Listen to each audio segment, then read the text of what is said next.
Shalom, bonjour à tous, que la paix de Dieu soit avec vous. Soyez comblés de sa joie, soyez comblés de son amour, soyez comblés de son bonheur au nom de Jésus. Je prie que ce matin, toi qui entends cette exhortation-là, Dieu te visite, Dieu te touche, Dieu t'exauce au nom puissant de Jésus. Je prie que ce matin, toi qui écoutes cette exhortation-là, quelle que soit ta préoccupation, tu puisses croire que Dieu est capable de s'en occuper au nom de Jésus. Je veux bénir le nom de Dieu pour cette grâce, cette faveur, cet honneur que j'ai d'apporter cette exhortation. Aujourd'hui, j'aimerais parler de quelque chose.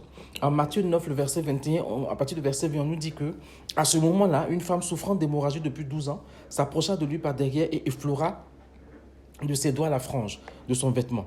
Elle s'était dit, si seulement j'arrive à toucher son vêtement, je serai sauvée.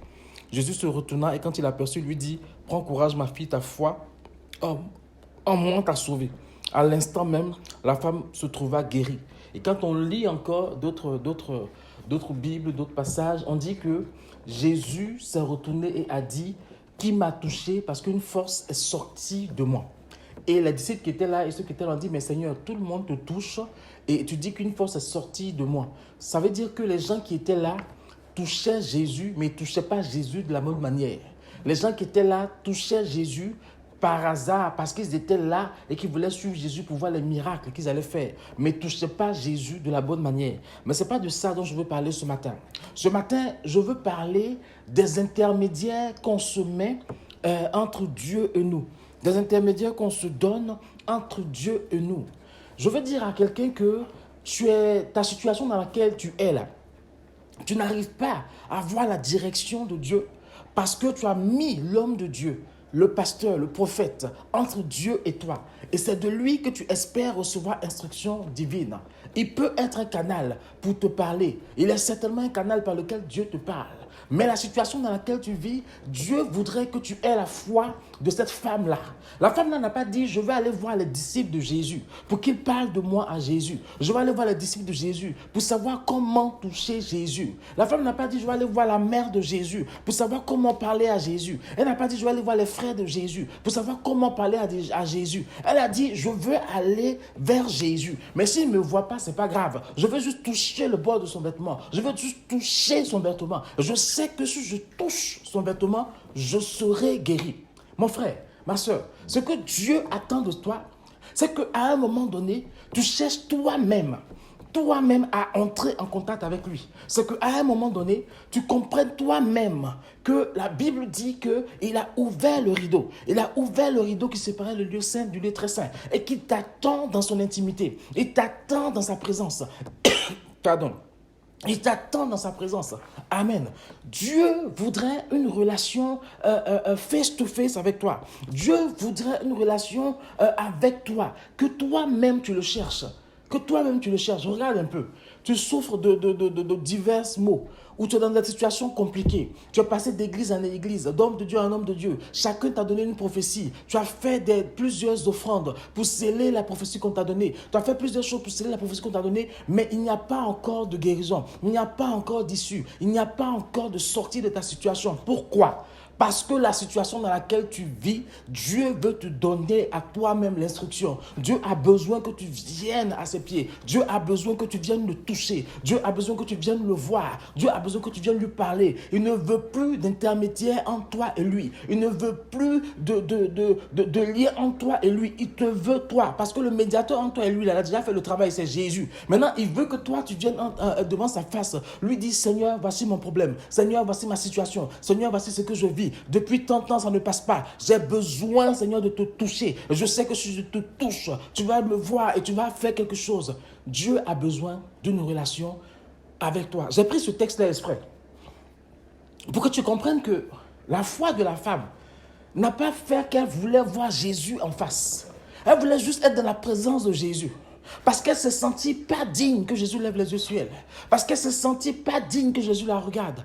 On peut dire qu'elle ne se sentit pas digne à cause du sang. On sait que dans la loi, les femmes qui pètent comme ça du sang deviennent impures. Donc plusieurs raisons peuvent justifier le fait qu'elle se sente indigne. Mais ce qu'on retient, c'est qu'elle ne se sentit pas digne de voir Jésus. Elle voulait faire ça comme être dans sa présence, mais discrètement, mais en cachette, et pour être guérie. Mais la Bible dit qu'elle avait une telle foi une telle foi fondée avec son humilité, une telle foi avec le fait qu'elle savait que c'était une grâce qu'elle soit guérie, une telle foi avec le fait qu'elle savait que celle-là, la guérison ne méritait pas, que cette foi-là a été capable d'opérer ce miracle-là parce que Jésus a senti une force sortie de lui et elle a été guérie. Et Jésus a confirmé la guérison en disant que ta foi, ma fille, t'a sauvé. Jésus veut te dire que ta foi, mon fils, t'a sauvé. Ta foi, ma fille, t'a sauvé. Parce que tu n'as pas cherché à aller voir un tel grand prophète. Tu n'as pas cherché à aller voir un tel grand maître. Tu n'as pas cherché à aller voir un tel bishop. Tu n'as pas cherché à aller voir un tel archibishop. Tu as cherché à rentrer dans son intimité. Tu as cherché à le toucher lui. Tu as cherché à l'attraper lui. Tu as cherché à être dans sa présence. Et sa présence va te faire du bien. Sa présence va te faire du bien. Amen. On cherche la guérison, mais on cherche la guérison au travers des hommes. On ne cherche pas la guérison auprès de Jésus. On cherche la délivrance, mais on cherche la délivrance au travers des hommes. On ne cherche pas la délivrance auprès de Jésus. On cherche du travail, on cherche un enfant, on cherche une situation. On veut guérir d'un cancer, on veut guérir d'un mal, on veut guérir de telle chose. On veut une percée dans tel domaine, on veut une percée dans telle situation, mais on cherche la percée comme si on voulait l'acheter. On cherche la percée comme si on voulait que ce soit du donnant-donnant avec Dieu. Alors que ce que Dieu demande, c'est ta foi. Il faut que tu crois par ta foi que Jésus de Nazareth peut t'apporter ce que tu demandes, selon son temps, selon sa volonté. Va vers Jésus, va toucher Jésus, va attraper Jésus, va dans l'humilité. Ne pars pas arrogant, mais comme le font aujourd'hui les chrétiens, tapant sur la poitrine. Moi, je déclare et je décrète. C'est bien, déclare et décrète, mais va dans l'humilité, saisis ce que Dieu te donne. Va dans l'humilité, saisis ce que Jésus a fait pour toi. C'est alors que tu sortiras de la situation dans laquelle tu vis. Amen, amen. Dans le psaume 91, on peut lire ceci. Oui, celui qui m'est attaché, je le délivrerai et je le protégerai. Celui qui entretient une relation avec moi. La Bible est claire ici. C'est celui qui m'est attaché que je délivrerai. C'est-à-dire que ta délivrance va dépendre de ton attachement à Dieu. C'est-à-dire que ta guérison va dépendre de ton attachement à Dieu. C'est-à-dire que la situation dans laquelle tu vis sera circonstancielle de la relation que tu as avec Dieu. Bien-aimé, ce n'est pas autre chose. Vends tous tes biens, donne-les. Mais si tu n'es pas dans cette relation, tu n'es pas attaché à Dieu, tu n'es pas dans cette relation intime avec Dieu, il n'en sera rien. Ananias et Saphira aussi l'ont fait. Ils ont tout vendu. Ils ont donné aux disciples. Même s'ils ont gardé une part, mais ils l'ont fait et puis ils ont gardé une part. Mais ça n'a pas empêché que ce qui leur est arrivé. Parce que si dans cette histoire-là, ils avaient cette relation avec Dieu, ils comprendraient que quand on promet à Dieu de tout lui donner, on lui donne. Bien-aimés frères et sœurs en Christ, c'est ta relation, c'est ton intimité, c'est ton attachement avec Dieu qui va appeler dans ta vie la délivrance, qui va appeler dans ta vie le secours de Dieu, qui va amener dans ta vie la situation changée. Amen, amen. Ce n'est pas un prophète, ce n'est pas un homme de Dieu. C'est ta relation avec Dieu. Le prophète est un homme que Dieu envoie à un moment donné pour te parler. L'homme de Dieu est une personne que Dieu envoie à un moment donné pour faire quelque chose dans ta vie. Mais une fois qu'il a fait ça, là, le reste dépend de toi. Le reste dépend de toi. Je peux venir te dire que Dieu me dit de te dire que tu vas faire ceci, cela. Mais une fois que c'est dit, si toi-même tu n'es pas dans cette intimité, tu n'es pas dans cette relation-là, ce que j'ai dit là, ça va prendre du temps. Mon frère, ma soeur, cherche cette relation avec Jésus. Cherche cette intimité avec Jésus. Amen. La Bible dit aussi, toujours dans le psaume 91, à partir du verset 15, lui, il m'invoquera et je lui répondrai. C'est-à-dire que celui qui est attaché à Dieu, celui qui a une relation avec Dieu, va invoquer Dieu et Dieu va lui répondre. Il dit, je serai avec lui au jour de la détresse, je le délivrerai et je l'honorerai. Voilà, il faut t'attacher à Dieu. Il faut avoir cette relation avec Dieu pour être délivré de la détresse et pour être honoré par Dieu. Il dit, je le comblerai d'une longue vie et je lui ferai expérimenter mon salut. Est-ce que tu vois un peu? Dieu te fera expérimenter son salut dans la situation que tu es parce que tu es attaché à lui, parce que ta relation avec lui est au beau fixe. Dieu te fera expérimenter le salut dans ce que tu vis, dans la maladie que tu vis, dans la situation que tu vis, parce que tu es attaché à lui, parce que tu es dans une relation intime avec lui. Bien-aimés frères et sœurs, c'est vraiment ce que je veux te faire comprendre aujourd'hui. La femme a dit que si je peux seulement toucher son vêtement. Et quand tu regardes dans la Bible, tous ceux qui se sont sentis comme ça indignes, qui se sont sentis comme ça humbles devant Dieu, Jésus les a guéris. Ça a été le cas par exemple pour la fille de l'officier. Ça a été le cas par exemple pour la dame qui voulait manger la miette qui tombe en bas de la table.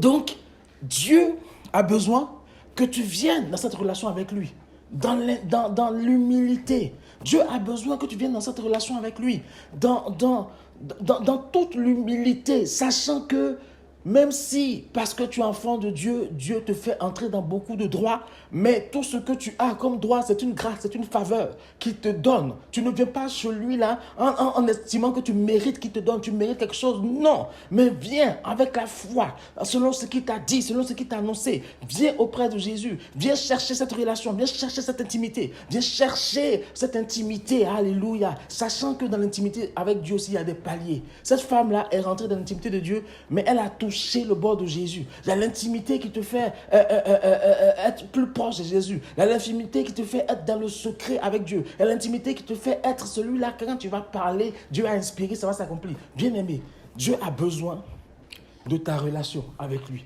Que le nom de Jésus soit béni. Et je prie que quelle que soit la situation dans laquelle tu vis, tu saches que ta délivrance viendra de la relation que tu vas vivre avec Jésus. Tu as peur des sorciers? Ton assurance et ta protection viendra de la situation, de la relation que tu vas vivre avec Jésus. Tu as peur de la maladie? Ta sécurité et ta paix viendront de la situation que tu vas vivre avec Jésus. La relation avec Dieu est très importante. La relation intime avec Dieu est très importante. Et Jésus voudrait que tu entres dans cette relation avec lui là. Beaucoup d'hommes de Dieu ont prié pour toi. Beaucoup d'hommes de Dieu ont prié pour toi. Mais ta situation n'a pas changé. Laisse maintenant Dieu lui-même faire ça directement afin que tu vois les choses changer dans le nom puissant et précieux de Jésus. Vraiment, je prie que ce message-là puisse te faire du bien. Et je prie que tout en écoutant ce message-là, tu saches que Yahvé Jireh, c'est ton papa. Et qu'il dispose toutes choses pour que toi, tu sois dans le bonheur. Alléluia. On se retrouve une prochaine fois pour une autre exhortation. Soyez bénis et à très bientôt.